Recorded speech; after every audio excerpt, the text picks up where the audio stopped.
Hello again, everybody, and thanks for joining me for Third Act Stories.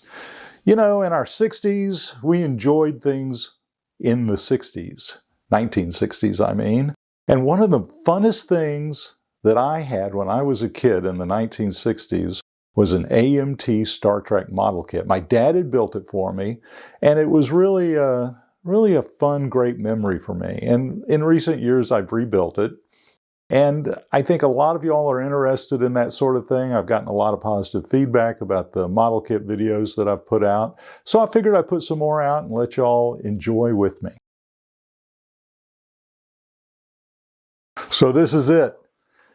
The AMT USS Enterprise.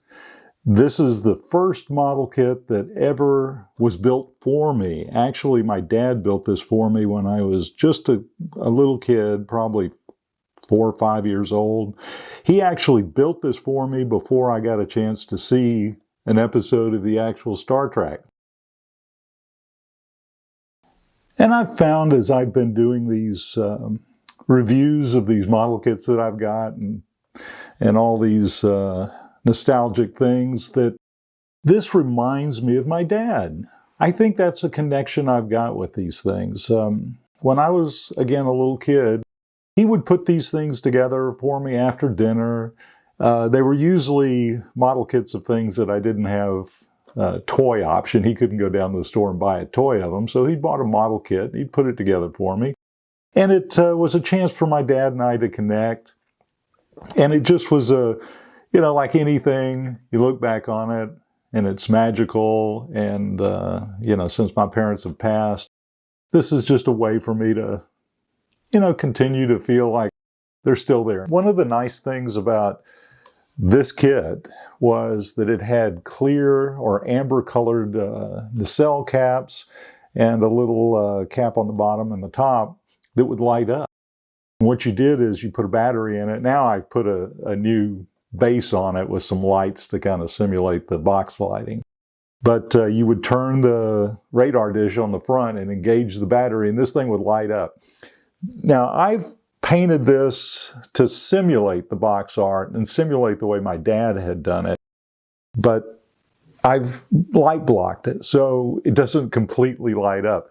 But when I was a little kid, I'd take this thing in my room, I'd turn the lights off and turn this thing on, and the whole thing would glow. It would glow from the plastic inside out. And it was a fascinating shape to me. If you think back on this was a very unique shape. You either had rocket ships or you had flying saucers or something like that. I never could figure out what this was. I would look at this endlessly and go, wow, that looks like it's doors. Maybe something goes in there, a little spaceship or something, which turns out is the truth. And it's got some kind of Art Deco curves on it. Curves, and it's just really a great industrial design. And as a kid, it was just magical. Now, this is actually one of the original kits painted up and lit. You may ask, how did I get the nacelles not to droop? Well, they probably droop a little bit, but I put plumber's putty all down the spine of this thing once it was set the way I wanted it. And that plumber's putty dries to a rock-hard substance, and it'll keep all this tight, hopefully, for years to come. This thing originally came in this box.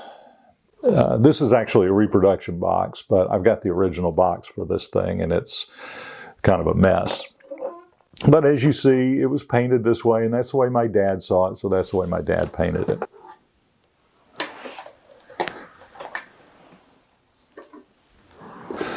So this model kit, this is an intact version of the kit that I built.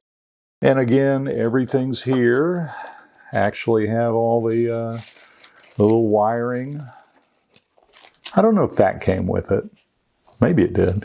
But these little seed lamps that you put in there and the batteries ran them, they would get super hot. And scorch your fingers if you touch them. This is what those nacelle caps look like when they originally came. They're like kind of an orange color. They're translucent, but it was just awesome. You can see here where the battery fit. It was like a AA battery, I think, and you twisted the nacelle cap and it would come on. It stood on a stand very much like this one, and I think it actually had an on-off switch for it. This kind of went like that. And a couple of the things that were different about this kit than later kits is the radar dish was a little bit bigger. And also this radar housing was kind of stair-stepped and had a taper to it. The newer ones, this whole secondary hull has been recast and redesigned, and it's not nearly as interesting visually as the original kit was. Here's the original instructions. Oh, and the original decals, or decals, as the Europeans say that.